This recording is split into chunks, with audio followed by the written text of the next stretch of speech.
带震下事件真相，掌握政局变化。观众朋友，你好，欢迎持续加入新闻大白话，我是主持人谭一文。节目一开始来介绍今天的特别来宾，首先是前立委邱毅，主持人好，大家好。还有前驻纽大使谢文吉，主持人好，各位朋友大家好。以及前新加坡霸凌亚太基金基金合伙人雷倩姐。主持人好，观众朋友大家好。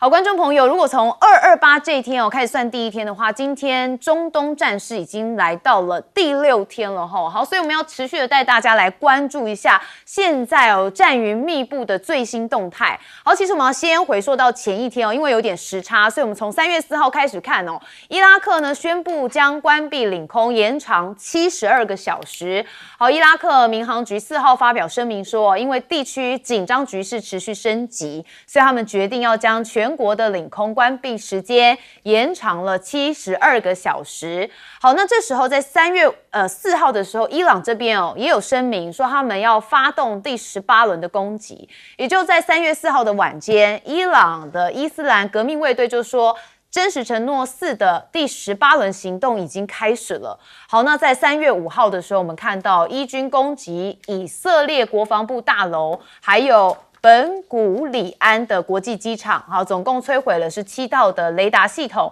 那甚至有伊朗的高官说我们已经让这个有超过500名的美国军人丧生了。好，那另外伊朗也威胁要打击以色列的核设施。那伊朗就有这个知情的军事官员说如果美国跟以色列还在寻求政权更迭，那伊朗就会以以色列迪莫纳核设施为目标，也就是放话在威胁了说我们绝对还会有下一波的行动。好，所以看起来现在这个战事恐怕没有办法那么快结束。那现在伊朗世界文化遗产玫瑰宫其实也在这一次的空袭当中受损。我们带大家来看一下这画面也就是左边是轰炸前，那右边是轰炸后，所以你可以看到很多的碎石掉在地上。好，那伊朗的媒体就报道说这伊朗世界文化遗产古莱斯坦宫又称玫瑰宫，在美国跟以色列的袭击当中受损，那门窗等都被爆炸破坏了那这是他们在地相当重要的一个文化遗迹啦。好，那伊朗报复攻击那美国现在也关了2个大使馆，那美军的阵亡说增加到了6人。好，我们看一下伊朗持续也有在攻击中东的美军和使馆。那美国当天就有下令非紧急政府人员跟其及家属要撤离，那包含卡达、科威特、巴林还有伊拉克、约旦都关闭了中东多个外交管处。那美军则是证实美军的阵亡增加到了6人。好，我们看到了美军的证实是6人，但是刚刚一文前面讲到伊朗的高官认为说有超过500名的美国军人丧生，所以其实这两方的数据是不太一样的。好，那现在整个战局恐怕会升级因为我们看到了有一艘伊朗的军舰它被击沉了。那这是斯里兰卡海军跟国防部消息人士告诉了路透社，那这就是当下的画面。那你可以看到有一艘伊朗的这个军舰在斯里兰卡附近的海域遭潜舰击沉后沉没。好，那造成了至少是101人失踪，还有1死78伤。那攻击身份是不明的。那这是当下第一时间传出来的讯息，所以大家还不知道攻击者是谁，只知道说这个伊朗军舰里头大约有180名的官兵。好，那我们看到了，马上就有人出来讲是温达的啦就是赫格塞斯，美国的战争部长他说一艘美国潜舰击沉了一艘伊朗军舰。好，这艘军舰原本以为待在国际水域很安全，结果却遭到了击沉。好，所以我们看到截至发稿的时间为止救起的是32人，但也打捞到了87具的遗体。好，我们赶快听一下赫格塞斯怎么说。In fact, yesterday in the Indian Ocean, and we'll play it on the screen there, an American submarine sunk an Iranian warship that thought it was safe in international waters. Instead, it was sunk by a torpedo. Quiet death. The first sinking of an enemy ship by a torpedo since World War II.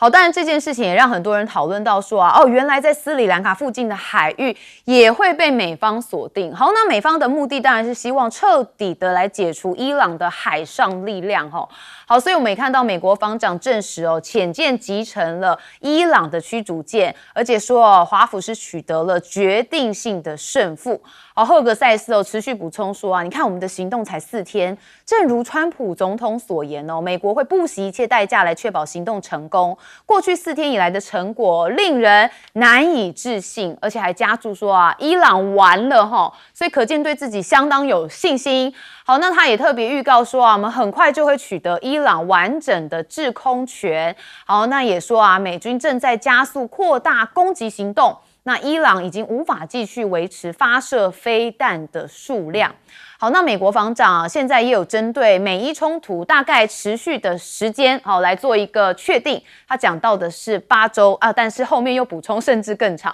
好，那这当然就是各国比较关注的事情。那现在啊，我们也讨论到之前这个川普不是曾经讲说啊，可能也可以永远的打下去大家想说，川普应该是说大话，真的是说大话，为什么？因为啊，美国的空袭伊朗不仅消耗了大量的弹药库存，而且预估首日就花掉了7.79亿美元，所以等于是每个小时烧掉10亿台币。那路透也报道说啊，美国政府在这周5在白宫要会见包含洛克希德马丁公司、雷神公司的母公司等美国最大的国防承包商高层。为什么？因为他们要讨论加速武器生产的计划，所以当然就有人倒过来解释，就代表美国的武器恐怕快见底所以川普所说的要永久打下去，恐怕没有办法。好，那当然美国背后的计谋是什么呢？我们看到埃及外交部的前次长还有一些分析说，美以对伊朗开火并非如外界普遍认为的是针对伊朗的核武计划，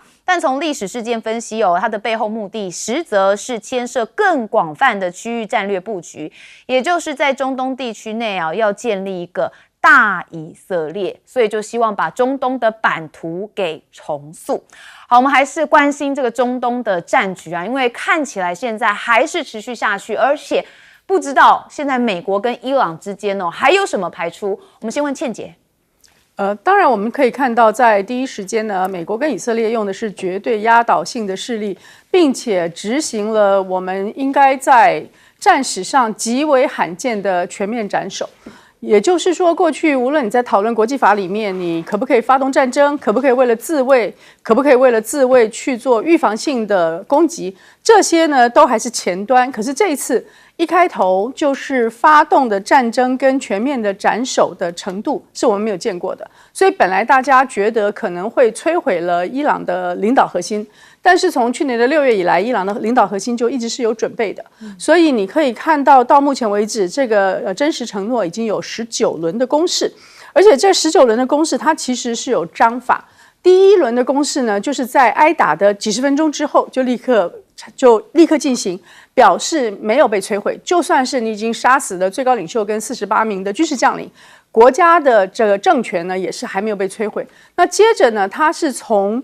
跟美国相关的军事设施，一直到逐渐的扩大跟外溢。我常常认为说，他们一开头，它最重要的虽然有4层的这个军事上面的下放。可是他第一时间呢，一定是有一个概念，是要让大家知道说，伊朗还存在啊，这存在的这个表达是重要的。可是接着呢，就必须要让还相信伊朗政府的人民知道说，这个国家是有反击的能力。因此，从不同的美国的军事设施到把战争外溢到整个中东国家，他选择了没有非常直接的去面对以色列或者是美国，而是让其他的周边的国家，尤其是美国的军事设施达到了第2轮的打击。接下来你会发现，它一步一步呢，就是用牵制的方式去做了区域性的扩散，最后又借着荷姆斯海峡，它是最重要的能源的咽喉的这个地位呢，让这个战争呢溢出了由美国绝对掌控的战场。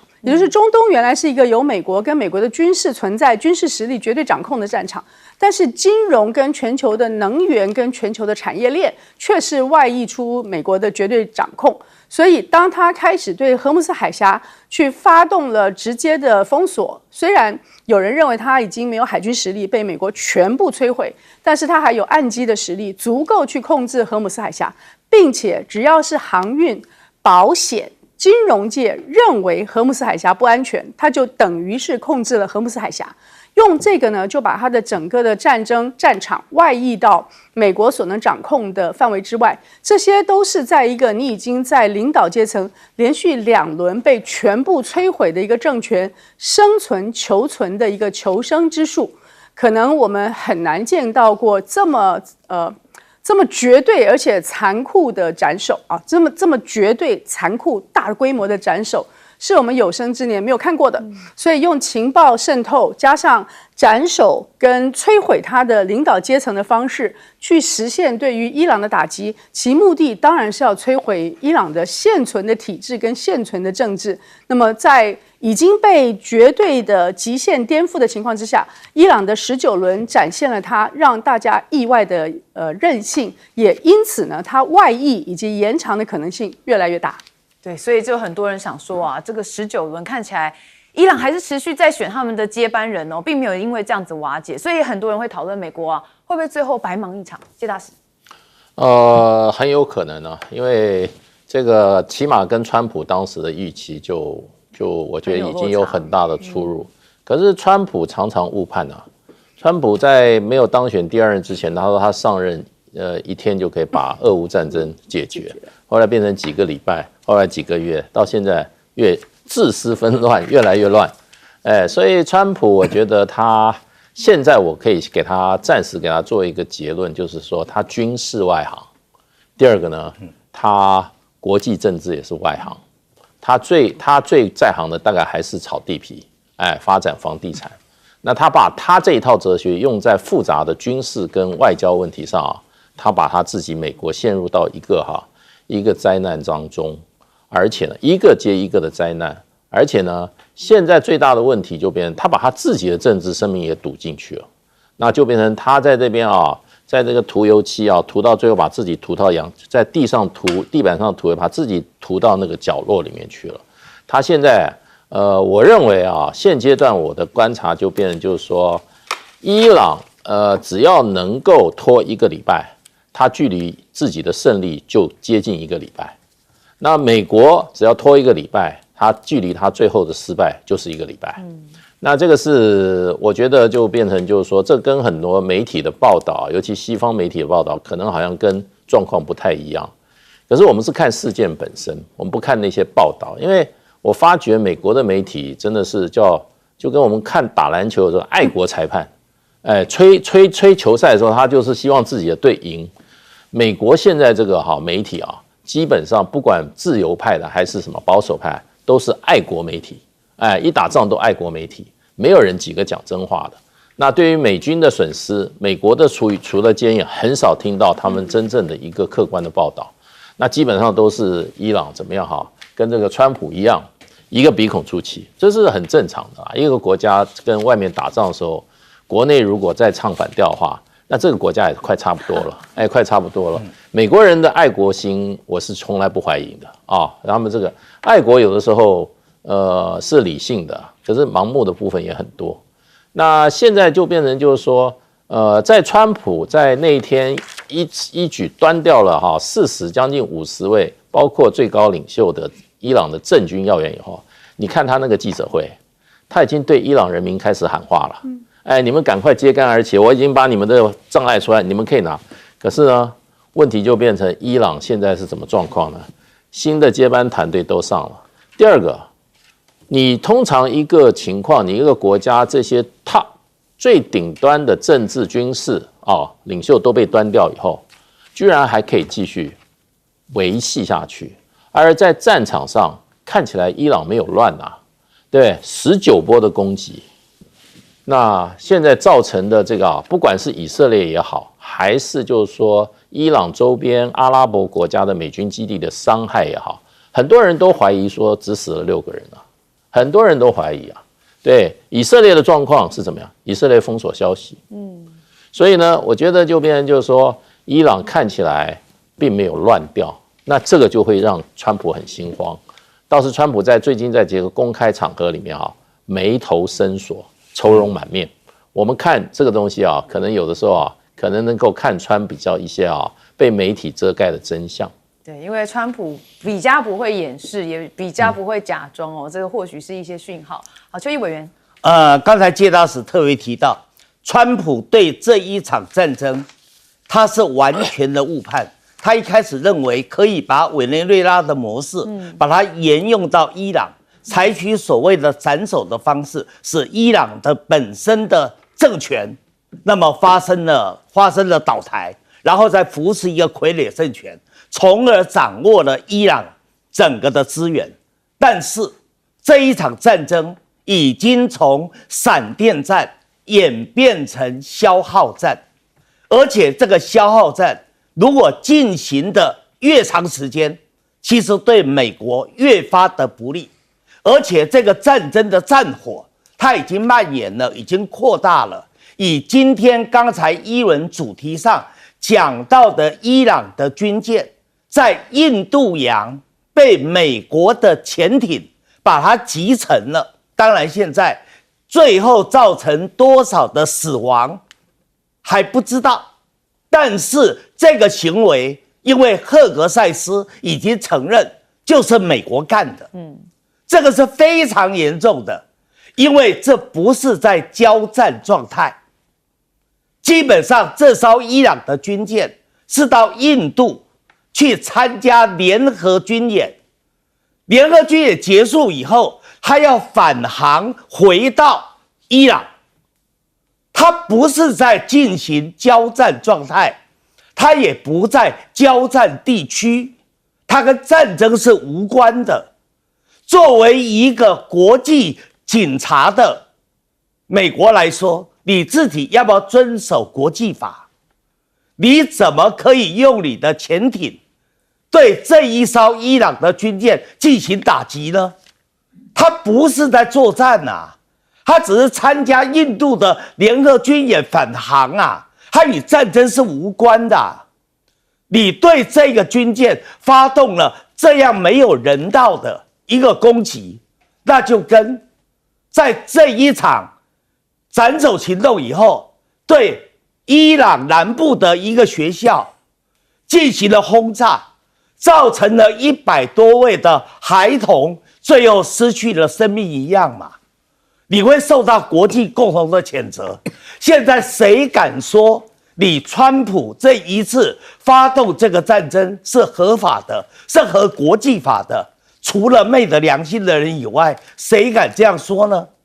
所以加拿大卡尼虽然一开始也同意有这个战争，但是也认为美国跟以色列违反了国际法。英国的斯凯尔也是如此，法国的马克龙也是认为违反了国际法。这个战争如果继续的发展下去的话，美国受到各方的谴责会越来越多。更重要的是，这一场行动发生以前，参联会的主席已经警告过川普，美国的弹药量是不够的。对，那现在确确实实出现了这个问题，美国要调弹药量，还要往哪里去调呢？它只能往亚洲找到出路，而一往亚太找出路，可能又衍生出别的问题了。好，我们休息一下，马上回来。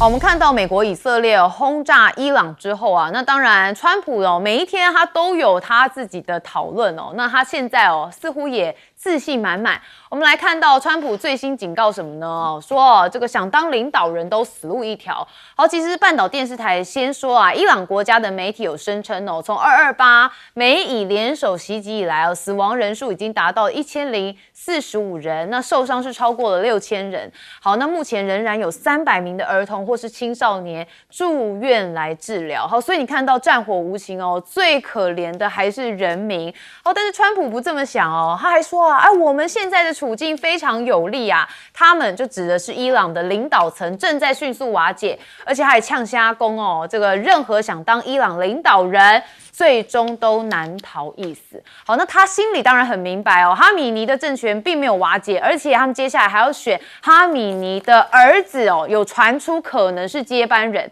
所以他当然就会用这样子的话哦来进行这个威吓。好，那我们也看到之前川普曾经讲过嘛，不排除地面部队哦，结果白宫新闻秘书莱维特打脸他，打脸川普，打脸自己的老板。他说啊，截至目前为止啊，这美军已经打击超过2000个目标，也摧毁了大量的导弹、发射装置跟无人机，同时击沉了20多艘的伊朗潜舰，其中包含1艘潜舰哦，20多艘的舰体。抱歉。好，那当然我们也看到川普自信满满哦，他还给自己打分数哦。通常政治人物都会说让选民打分数，但没有啊，他给自己打分数，而且他帮美军打分数。我们来听他怎么说。Somebody said, on a scale of 10, where would you rate it? I said about a 15. And we're going to continue to do well. We have the greatest military in the world by far. And that was a tremendous threat to us for many years. 47 years they've been killing our people and killing people from all over the world. And their missiles are being wiped out rapidly. Their launchers are being wiped out. They're attacking their neighbors. They're attacking their, in some cases, allies or not so long ago allies. And, you know, it's really a nation that was out of control, and they would have used it on us if we let them, if we waited any longer. 好，其实刚开始我在看这个战争的新闻的时候，我就会觉得说啊，川普每次都说啊，伊朗的政府杀了多少人呢？哈，但是呢，你自己也杀了不少人啊，哈，所以也是让大家觉得非常为之叹息。好，但我们也看到美国内部其实也有一些反动哦，包含的就是美国参议院说放行川普续打伊朗哦。其实这件事情是由民主党参议员提出哦，他提出的议案是要求，除非国会宣战或是表决授权，否则总统是必须要终止行动的。好，但我们来看结果啊，是53票反对，47票赞成，否决了这个决议案，所以等于是拒绝替川普对伊朗动武踩刹车，那也让美国代号实施怒吼的行动哦，得以在未取得国会授权之下持续的推进。好，那我们也最新关注到说啊，在空战上面也有一些状况也就是以色列的军队 F-35的战机击落了伊朗遏制的战机，然后德黑兰就爆发了空对空的战斗。好，这是以色列的这个时报所报道说，以色列空军 F-35I 的战斗机在德黑兰上空击落了一架俄罗斯制的伊朗雅克130型的战机。好，这也说是 F-35战机首次击落有人驾驶的飞机，也是以色列空军大约40年来首次跟有人驾驶飞机来进行空对空的战斗。因为过往以色列大部分都是在空中打无人机或是飞弹，但是这次伊朗是驾驶有人的战机飞过去所以那必须就要进行了空对空的交战。好，那当然《纽约时报》也引述了知情人士有讲到说其实攻击开始后的隔天，伊朗的情报部门人员就有透过第三国的情报机构，向美国的 CIA 也就是中央情报局来释出讯号。什么讯号呢？说我们可以为了结束战争来展开谈判，我们持着开放的态度。那这件事情确实引发国际的关注因为毕竟伊朗这个讯号还蛮严大的，蛮重要的好，但是伊朗的半官方的通讯社就有赶快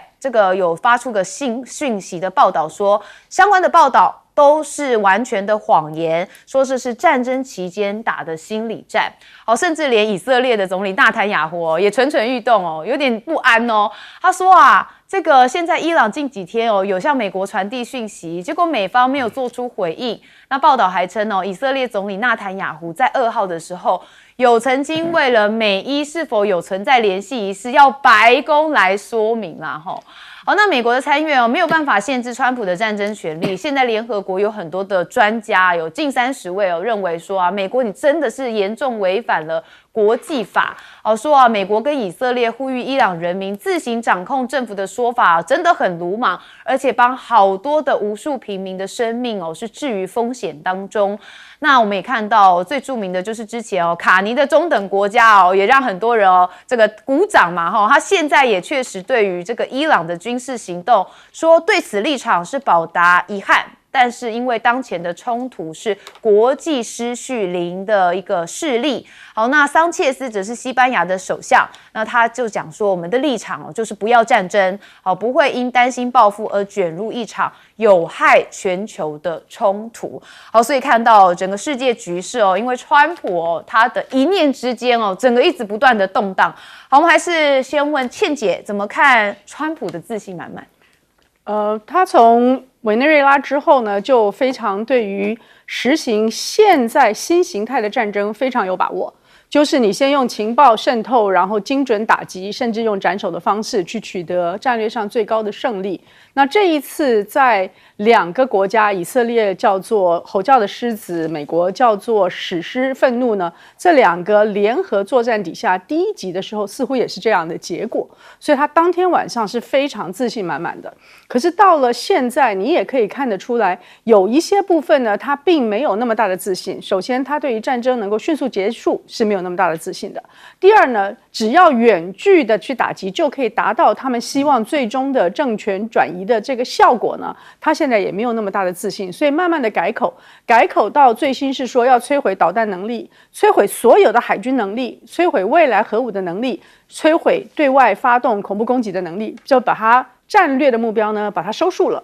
所以他在那边说，无论是10啊、15啊，你知道我们在关税的时候，他可以给人家200的关税，所以他也可以说20、50都可以。但是事实上，美军到目前为止用狂轰滥炸，应该说美以以色列做的更多，美以用狂轰滥炸的方式去摧毁伊朗的基础设施、导弹能力，都在某一个地方呢告诉我们说，并不完全符合他们的需求。因为如果真正全部摧毁了，在战争开始的几十分钟之内，伊朗应该没有能力重新去发射导弹。那么在过去的第19轮中间呢，也应该没有能力去用无人机或者是导弹的方式呢去做防御。相对的，要防御1枚来进行的导弹或者是无人机，对于美国无论是在爱国者或者是萨德来说，都需要用数倍，有的时候是6倍，有的时候是12倍，看你是用几枚或者是多少钱来计算。你要用非常庞大的力量才能够防御，同时至今他还没有办法证明说你完全摧毁了伊朗的这些能力，只是海军似乎是完全摧毁了啊，印度洋那个可能是最后一艘，其他的都全部摧毁了。在战争中间，我们也其实很少看到这样的状况，但是我们要回头去看一下战术的结果。如果你全部摧毁海军的目的是要让荷姆斯海峡能够安全，美国也宣称要做护油轮的这个作为的话，那请问今天的荷姆斯海峡是安全的吗？因为它事实上还是有不对称的武器，像无人机、导弹或者岸基的武器呢，可以去控制一条非常非常短的一个海峡，所以这些目的并没有达成。另外，若是伊朗已经完全没有让经济跟能源外溢、战场外溢的能力的话，照理说呢，你在原油上面不会受到什么影响。可是那个地方你已经看到了很大的变动，所以无论是油价、是保险、是船运、是全球的物流，都已经受到影响的情况之下，看起来美国就算是你觉得战争打得很漂亮，15分，你的战略目标恐怕没有那么高。谢大使怎么看？你看美国不管是他军方还有现在白宫发言人啊，事实上他们讲这个以色列跟美国啊，他如果光是像美国的话，已经打了2000个目标了，用的炸弹导弹4000枚到5000枚，那短短的5-6天，这已经是火力全开了，这已经火力全开了，没什么保留啦。我最近看一个那个地面的报告，伊朗的这个革命广场。这个德黑兰灯广，他们这个圣地，美国也炸，结果美国打哪一个？把他的那边的警察总局给打掉了。这个不仅是的这个革命啊，就是说这个革命广场，伊朗各个地24个省各个地方的警察局都被炸。你知道他动机是什么？他就希望老百姓在没有警力的情况之下赶快起来造反。可是你看到他造反了吗？没有，没有。最近这个前2天这个 Rubio 不是讲这个会把这个奖放出来嘛，对不对？阿尔巴力量。结果我们就在猜，这个绝对不是美国的力量，是谁的力量呢？有人猜是伊朗的国防军。可今天我看到一个消息，库德族已经上千的部队，已经在这个机动化的武器下，已经开始对伊朗发动攻击了。所以看起来这个基本上就是什么以库制伊。可是库德族他在这个开始对伊朗在地面攻击的时候，对伊朗到底是正面还是负面呢？这个很难说。你这个时候其实美国是希望伊朗人自己来怎么样？自己打自己啊，他是以一制一，跟韩战的时候，美国希望以华制华，是一样的。那可是问题，你把库德族搞出来，就不是以一制一了，它是分离主义，这个只会造成伊朗里面的主体民族可能会更团结。所以这个情况之下，美国一直说我还没有尽全力，川普说我会怎么样然后呢说这个美国的军队要给他15分，你相信吗？问题，川普在国会演讲的时候，他说我们美国现在是黄金时代 ，Golden Age， 下面一片嘘声。你觉得美国是黄金时代吗？对，像我们在美国都待过了，我们现在美国的状况，我们说，我觉得以前比较好。对，美国在60年代、70年代更好，对不对？怎么黄金时代呢？所以川普的话越讲，就会你觉得跟他以前那种所谓的信口开河与事实有差别的你就会觉得他讲话能不能信。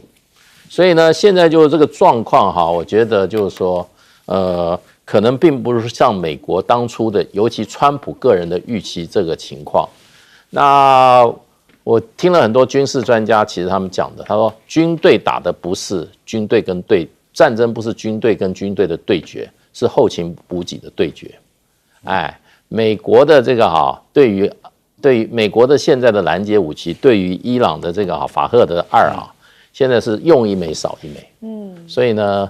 在这个情况之下，真的很难对美国的战况保持乐观。好，就医委员，其实，在斩首行动发生以前，美国就曾经用库德族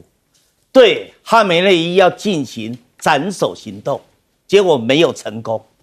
所以美国用库德族来破坏这个国家，要制造这个国家的颜色革命，这个国家的内乱，甚至执行对这个国家领导人的斩首行动，他也不是第一次了。他叙利亚的时候，他就利用库德族在搞这个活动了。好，美国到底现在他的战损情况如何？当然，你相信美军只死亡了6个人吗？美国到目前为止，它的萨德反导系统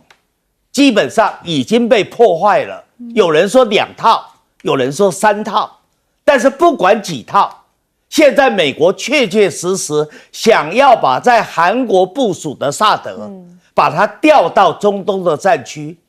那这样的动作，不是明白的就告诉你，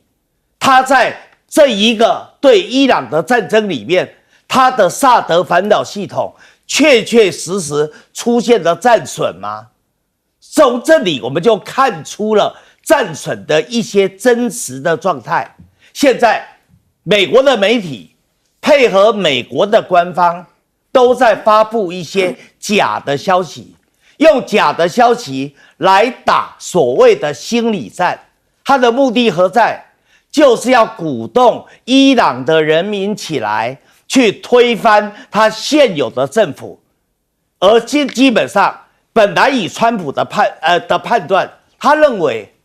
哈梅内伊被斩首以后，伊朗应该会内乱，但是事实上没有啊。哈梅内伊以一个几乎是劣势的状态，用训教的方式，那么反而鼓动了整个伊朗的民族意识，所以他的心腹托里贾巴也很顺利的把哈梅内伊的第2个儿子扶上来了，让他成为伊朗极可能的下一个领导人。所以伊朗这一场仗要打消耗战，它是有一定的本钱的，而且就伊朗现在来说，它就是个马蜂窝嘛。谁去踢这个马蜂窝的，就是川普，就是美国，就是以色列。你踢了马蜂窝，你怎么能够很快的就能够脱身呢？所以这一个美国到最后，他一定会反使他本身受到伤害，尤其是刚才我讲到，你竟然美国会用潜艇去攻击不在战区、不带有作战任务的伊朗的船舰。那很简单啊，伊朗里面的什叶派的忠实的教徒，他也可以在非战区采取激烈的行动来作为报复啊。好，我们休息一下，马上回来。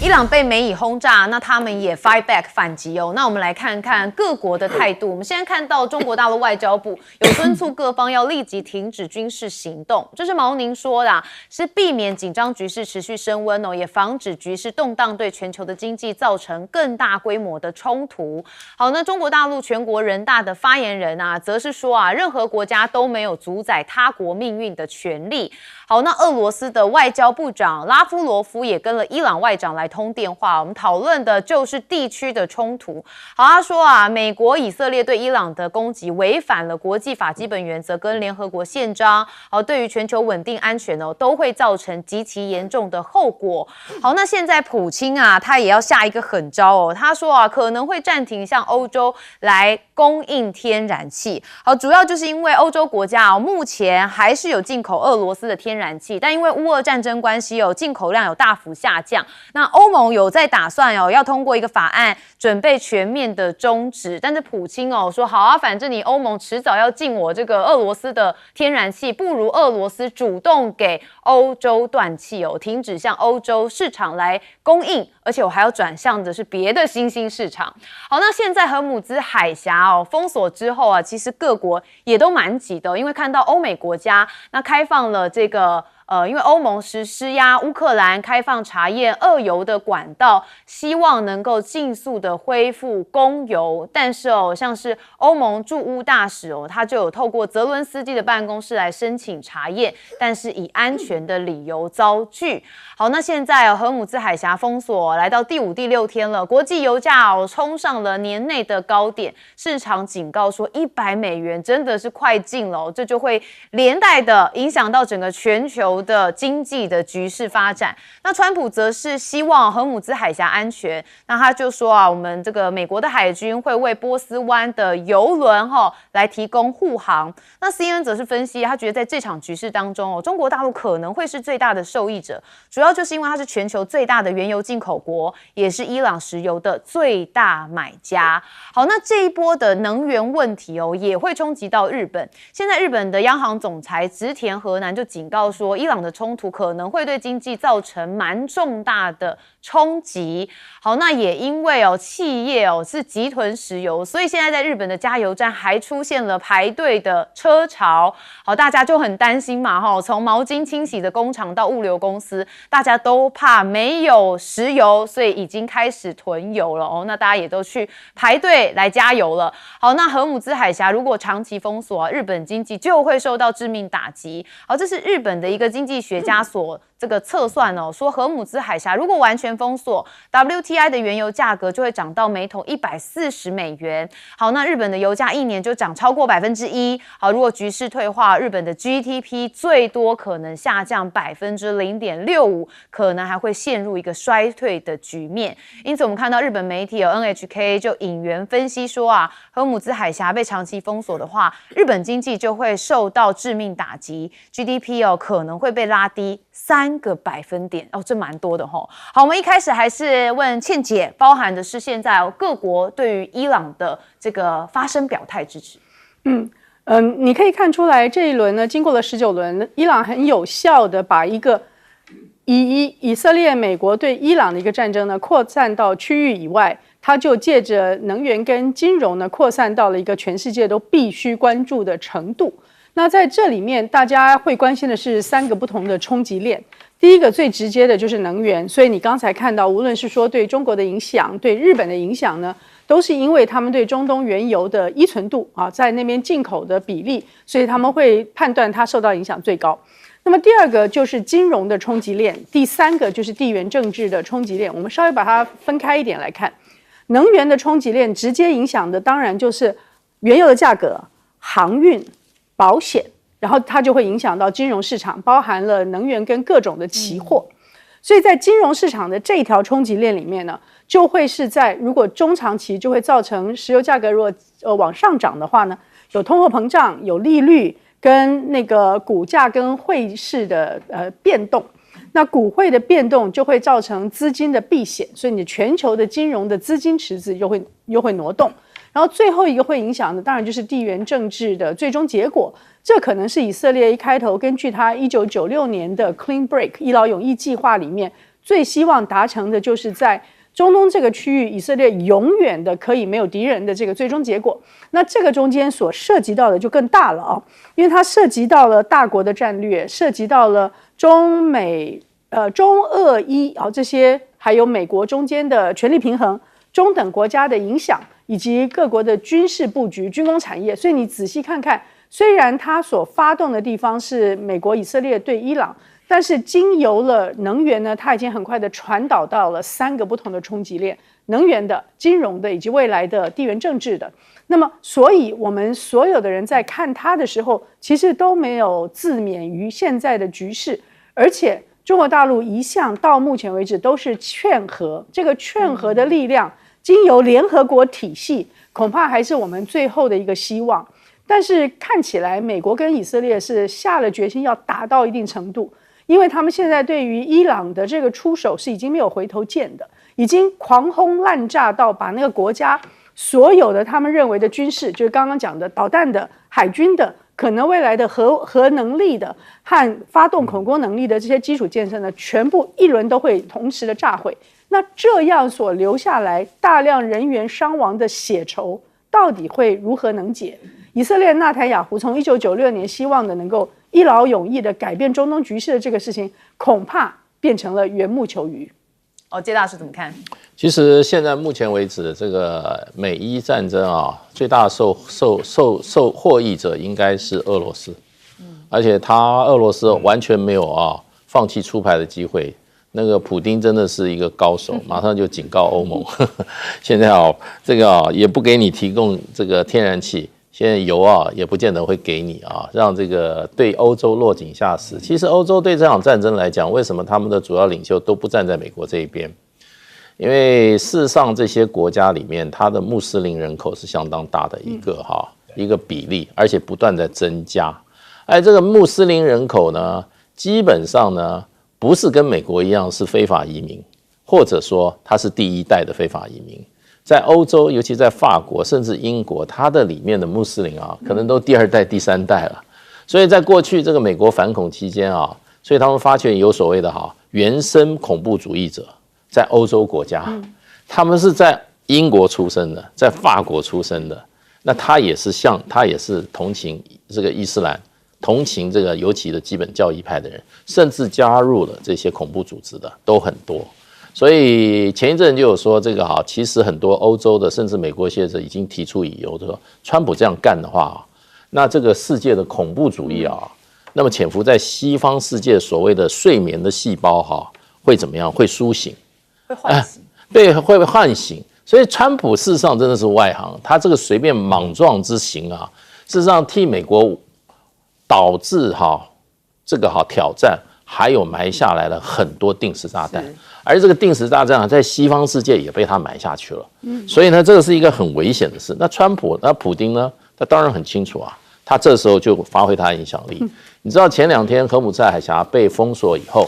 这个全世界股票大跌，只有俄罗斯股票大涨，这很现实的。这个钱最了解情势国际情势。那事实上荷姆斯海峡这个被封锁以后，川普急中生智，或者急中生狂他不是深治，他深广。他说我要派我军舰去护航，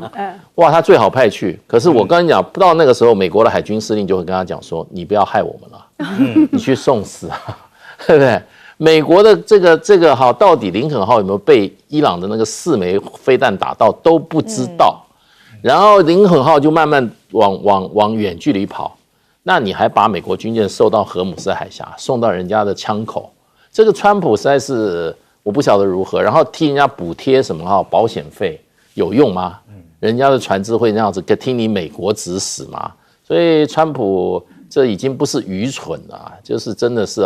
真的有点害人了，无知，有些人会这样说。好，邱毅委员，伊朗最后会采取封锁荷姆斯海峡，